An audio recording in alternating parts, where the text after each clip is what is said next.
ಕಾಂಗ್ರೆಸ್ ಆಡಳಿತ ಮಂಡಳಿ DCC bank ಯಾವುದೇ ಕಾರಣಕ್ಕೂ ಅನುಮಾನ ಇಲ್ಲ. DCC ಬ್ಯಾಂಕು ಕಾಂಗ್ರೆಸ್ನ ಆಡಳಿತ ಬರ್ತದೆ. ಆಡಳಿತ ಬಂದ ಮೇಲೆ ಹಿಂದಿನ ಕಾಂಗ್ರೆಸ್ ಸರ್ಕಾರ ಸಿದ್ದರಾಮಯ್ಯವರು ಮಹಿಳಾ ಸಂಘಗಳಿಗೆ ಬಡ್ಡಿರಹಿತ ಸಾಲವನ್ನು ಕೊಡೋದು, ರೈತರಿಗೆ ಬಡ್ಡಿರಹಿತ ಸಾಲವನ್ನು ಕೊಡೋದು, ಬ್ಯಾಂಕ್ ಏನಿತ್ತು ಕೆಲವು ಕಾರಣಾಂತರಗಳಿಂದ DCC ಬ್ಯಾಂಕಿಂದ ಅವೆಲ್ಲ ನಿಂತಿತ್ತು. ಮಹಿಳಾ ಸಂಘಗಳಿಗೆ ಮತ್ತು ರೈತರಿಗೆ ಬಡ್ಡಿರಹಿತ ಸಾಲ ತೊಂದರೆ ಆಗಿತ್ತು.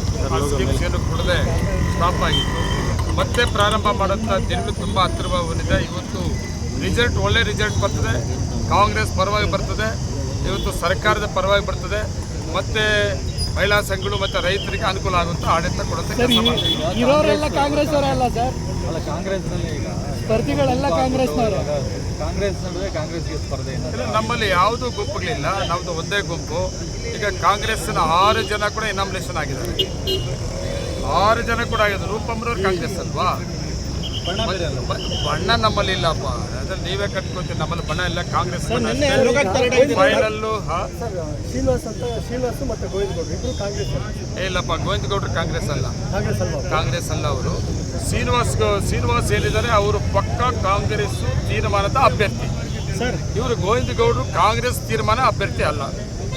ಅಲ್ಲ ಸರ್, ಈಗ ಮೊದಲೆಲ್ಲ ನೀವು ಸಹಾಯ ಪಡ್ಕೊಂಡು ಈ ಥರ ಹೇಳೋದಿಲ್ಲ ತಪ್ಪಲ್ಲ ಸರ್? ಯಾರು ಸಹಾಯ ಪಡ್ಕೊಂಡು ನಾವೇನು ಅಲ್ಲಿ ಇದ್ದಿಟ್ಕೊಂಡಿಲ್ಲಪ್ಪ. ಸಹಾಯ ಪಡ್ಕೊಂಡಿರೋದು ಏನೂ ಇಲ್ಲ. ಸಹಾಯ ಪಡ್ಕೊಂಡು ಸರಿಯಾಗಿ ಆಡಳಿತ ನಡೆಸಿದ್ರೆ ಇವತ್ತು ಈ DCC ಬ್ಯಾಂಕ್ ಇಷ್ಟೊಂದು ಈ ರೀತಿ ಎಲೆಕ್ಷನ್ ನಡೀತಾ ಇರಲಿಲ್ಲ. ಸರಿಯಾದ ರೀತಿ ಆಡಳಿತ ಕೊಡದೆ, ಸರಿಯಾದ ರೀತಿ ವಿಶ್ವಾಸಕ್ಕೆ ಎಲ್ಲರನ್ನೂ ತಗೊಂಡು ಆಡಳಿತ ಮಾಡಿದ್ರಿಂದ ಒಂದು ಮೇಲೆ ಶೋ ಆಗಿದ್ದರಿಂದ ಇವತ್ತು ಇಷ್ಟೆಲ್ಲ ಕಷ್ಟ ಆಗಿದೆ. ರಾಜಕಾರಣದ ನಾವು ಕೆಳಹಂತದಿಂದ ಬಂದಿದ್ದೀವಿ. ಯಾವತ್ತೂ ಕೂಡ ನಾನು ಅನ್ನೋದು ಇರಬಾರ್ದು. ನಾವು ಅನ್ನೋದು ಯಾರು ಇರ್ತದೋ ಅವರು ಹಿಂದೆ ಅಧಿಕಾರ ಇರ್ತದೆ. ಅವರು ಕೆಲವೇ ದಿನಕ್ಕೆ ನಾನು ಅನ್ನೋದು ಬಂದಿದ್ದರಿಂದ ಇವತ್ತು ಇದೆಲ್ಲ ಆಗ್ತಾ ಇದೆ. ಯಾರು ಉಪಯೋಗದಿಂದ ಯಾರು ಏನೂ ಆಗಲಿ. ಗೋವಿಂದಗೌಡರು ಇತಿಹಾಸ ಏನು, ಹಿಸ್ಟ್ರಿ ಏನು, ರಾಜಕೀಯ ಇತಿಹಾಸ ಏನು ರೀ ಹೇಳಿಯಪ್ಪ. ಗೋವಿಂದಗೌಡರಿಂದ ನೀವೆಲ್ಲ ಏನೋ ಆಗಿಬಿಟ್ರಿ ಅಂತ ನಮ್ಮ ರಘು ಕೇಳಿದ್ನಲ್ಲ. ಏನಪ್ಪ 86ರಲ್ಲಿ ಗೋವಿಂದಗೌಡ ರೇಟ್ ಕೇಳ್ರಿ. ರಘು 86ರಲ್ಲಿ ನಾನು ರಾಜಕೀಯ ಪ್ರವೇಶ ಮಾಡಿದ್ದೆ. ಗೋವಿಂದಗೌಡ್ರಿದ್ರ ಮಂಡಲ ಪಂಚಾಯತ್, ಗ್ರಾಮ ಪಂಚಾಯತ್, ತಾಲೂಕ್ ಪಂಚಾಯತ್, ಜಿಲ್ಲಾ ಪಂಚಾಯತ್, ಬಿಲ್ಲಿಕ್ಕಿವನ್ನು 2000 MLA ಇದಕ್ಕೆಲ್ಲ ಗೋವಿಂದಗೌಡರ ಆಶೀರ್ವಾದದಿಂದ ನನ್ನ ಮೇಲೆ ಬರೀತಾ ಯಾರೂ ಇಲ್ಲ. ಕೋಲಾರ MLA ಕೂಡ ಇಲ್ಲ. ಕೋಲಾರ MLA ವಿರುದ್ಧ ಮಾಡಿಲ್ವಾ? ಏನಪ್ಪ ರಮೇಶ್ ಕುಮಾರ್ ಸಹಕಾರ ಕೊಟ್ಟಿಲ್ವಾ? ಇವೆಲ್ಲ ಮಾತಾಡೋಕ್ಕೂ ರೇಗ್ಸಕ್ಕೆ ಹೋಗೋದು ಬೇಡ. ನಮ್ಮ ಕಾಂಗ್ರೆಸ್ ಪಾರ್ಟಿಯಿಂದ ಇವತ್ತು ಒಟ್ಟಿಗೆ ಒಗ್ಗಟ್ಟಾಗಿ ಎಲೆಕ್ಷನ್ ಮಾಡ್ತಾ ಇದ್ದೀವಿ. 18ರಲ್ಲಿ 6 ಇನಾಮಿನೇಷನ್ ಆಗಿದ್ದೀವಿ. ಆದರೆ ಮಾಲೂರು ಕೂಡ ನಾನು ಕೂಡ ಒಂದು ರಮೇಶ್ ಅನ್ನೋದನ್ನ ಇನಾಮಿನೇಷನ್ ಮಾಡಿಸ್ಕೊಂಡಿದ್ದೀನಿ.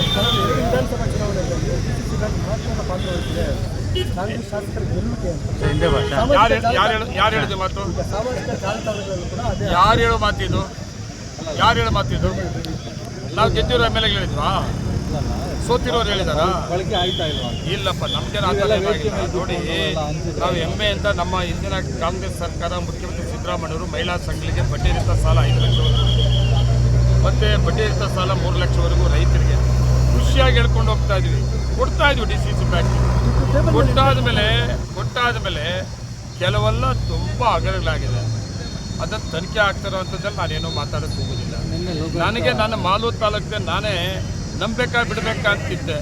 ನಾನು ನನ್ನ ತಾಲೂಕನ್ನು ನೋಡೋಕ್ಕೆ ಹೋದಾಗ ನನಗೆ ಭಯ ಆಗೋಯ್ತು. ಏನಪ್ಪ ಇದೆಲ್ಲ ಹಿಂಗಾಗಿದೆ, ನನ್ನ ತಾಲೂಕಲ್ಲಿ ಹಿಂಗಾಗಿದ್ದಿಲ್ಲ ಅಂತ ಭಯ ಆಗೋಯ್ತು.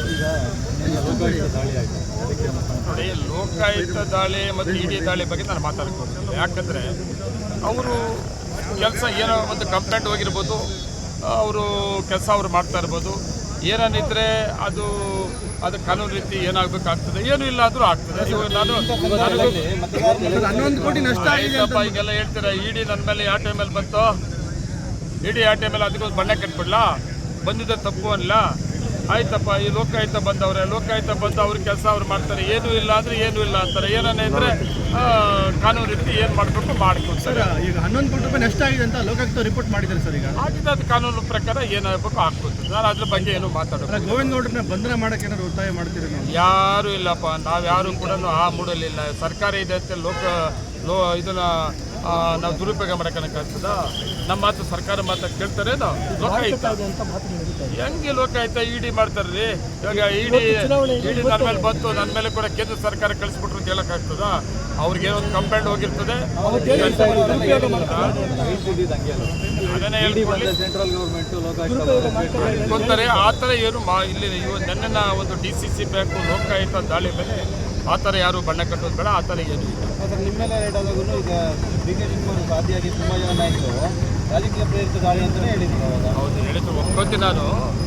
ಆದರೆ ನಾನು ಅದೇ ಸರಿ ಅಂತ ನಾನು ಹೇಳಕ್ಕೆ ಹೋಗುದಿಲ್ಲ. ಇರ್ಬೋದು, ತನಿಖೆ ಆಗ್ತಾ ಇದೆ, ತನಿಖೆ ಮೇಲೆ ತೀರ್ಮಾನ ಆಗ್ತದೆ. ಯಾವುದು ಅಲ್ಲಪ್ಪ, ನಾನು ಸರಿ ಅಂತ ಹೇಳಲ್ಲ, ಸರಿ ಇಲ್ಲ ಅಂತ ಕೂಡ ಹೇಳಲ್ಲ. ಅವ್ರ ಕೆಲಸ ಅವ್ರು ಮಾಡ್ತಾ ಇದ್ದಾರೆ. ಏನೂ ಇಲ್ಲ ಅಂದರೆ ಕ್ಲೋಸ್ ಆಗ್ತದೆ. ಏನೇನಿದ್ರೆ ನಮ್ಮ ರಘು ಹೇಳಿದ್ನಲ್ಲ 11 ಕೋಟಿ ಅವ್ಯವಹಾರ ಆಗಿದೆ ಅಂತ, ಹಾಕಿದ್ರೆ ಯಾರೂ ತಪ್ಪಿಸ್ಕೊಳಕ್ಕಾಗಲ್ಲ. ತಪ್ಪಲ್ವಾ? ಟೋಟಲ್ ಆಡಳಿತ ಮಂಡಳಿ ಕೂಡ ಇರ್ತದೆ. ಅದು ತನಿಖೆಯಲ್ಲಿ ಆಡಳಿತ ಮಂಡಳಿದ ಏನು ಜವಾಬ್ದಾರಿ ಇದೆ, MD ಅವ್ರದ್ದು ಅಧಿಕಾರಿಗಳದ್ದು ಏನು ಜವಾಬ್ದಾರಿ ಇದೆ, ಅಧ್ಯಕ್ಷದ ಏನು ಪಾತ್ರ ಇದೆ, ಇದೆಲ್ಲ ತನಿಖೆಯಲ್ಲೇ ಆಸೆ ಬರೋದಲ್ವಾ?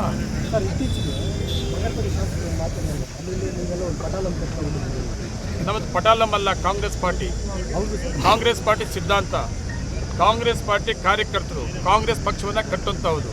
ಪಟಾಲಂ ನಮ್ಮಲ್ಲಿಲ್ಲ. ನಾವು ನಿಷ್ಠಾವಂತ ಕಾಂಗ್ರೆಸ್ ಪಕ್ಷದ ಕಾರ್ಯಕರ್ತರ ಪರವಾಗಿ ಕಾಂಗ್ರೆಸ್ ಪಕ್ಷಕ್ಕೆ ಶಕ್ತಿ ಬರೋ ಥರ ತೀರ್ಮಾನಗಳು, ಕೆಲಸಗಳನ್ನು ಮಾಡ್ಕೊಂಡು ಹೋಗೋದು. ಅವ್ರು ಯಾಕೆ ಹೇಳೋದು ನನಗೆ ಗೊತ್ತಿಲ್ಲ. ಒಬ್ಬ ಸೀನಿಯರ್ 3 ಸಾರಿ ನಾನು MLA ಅಂತಾರೆ, ಒಪ್ಕೋತೀನಿ, ಅಕ್ಸೆಪ್ಟ್ ಮಾಡ್ತೀನಿ, 3 ಸಾರಿ MLA. ಆದರೆ ಈ ಮಾತುಗಳಿದೆಯಲ್ಲ, ಆ ಸೀನಿಯಾರಿಟಿಗೆ ತುಂಬ ಕೆಟ್ಟ ಹೆಸರು ಬರ್ತದೆ. ನಾನು ಅಷ್ಟೇ ಹೇಳ್ತೀನಿ, ನಮ್ಮ ಸ್ನೇಹಿತರವರು.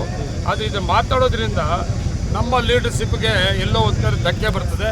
ಇದು ಮಾತಾಡಬಾರ್ದು ಅಂತ ನನಗೆ ಅನಿಸ್ತದೆ. ನಾವಿಟ್ಟಿಲ್ಲಪ್ಪ. ಇವತ್ತು ನಾಡಸವಿ, ನಾನು, ರೂಪ, ಪುತ್ತೂರು ಮಂಜು, ಮತ್ತು ಸೋತಿರೋರು, ಗೆದ್ದಿರೋರು, ಕಾಂಗ್ರೆಸ್ಸರೆಲ್ಲ ಒಟ್ಟಿಗೆ ಇರಬೇಕು ಅಂತೇಳಿ ಇರೋದು ನಾವು. ಏನಪ್ಪ, ಸೀನಿಯರ್ MLA 3 ಸಾರಿ MLA ಅಂದರೆ ನಮ್ಮನ್ನೆಲ್ಲ ಕುರಿಸೋದು, ಮಾತಾಡೋದು, ಅದೆಲ್ಲ ಯಾರು ಜವಾಬ್ದಾರಿ? ಇವಾಗ ನಾವು 4 ಜನ ಕಾಂಗ್ರೆಸ್ನ MLA ಗೆದ್ದಿರೋದಪ್ಪ. 4 ಜನದಲ್ಲಿ ಯಾರಪ್ಪ 3 ಸಾರಿ ಗೆದ್ದಿರೋರು? ಸೀನಿಯರ್ ಯಾರಪ್ಪ? ಸೀನಿಯಾರಿಟಿ ಯಾರ್ದಪ್ಪ? ವಯಸ್ಸಲ್ಲಿ ಸಿಕ್ತಿರ್ಬೋದು, ಅದು 3 ಸಾರಿ MLA ಅಲ್ವಾ? ನಮ್ಮನ್ನೆಲ್ಲ ಕುರಿಸೋದು, ಮಾತಾಡೋದು, ನಮ್ಮಲ್ಲಿ ಏನೋ ಡಿಫ್ರೆನ್ಸ್ ಇದ್ದರೆ ಮಾತಾಡಿಸು, ಕೂಡ ಹಾಕ್ಕೊಂಡು ಹೋಗೋದು, ಜವಾಬ್ದಾರಿ ಯಾರ್ದ್ರಿ? ಅವ್ರದ್ದಲ್ವಾ?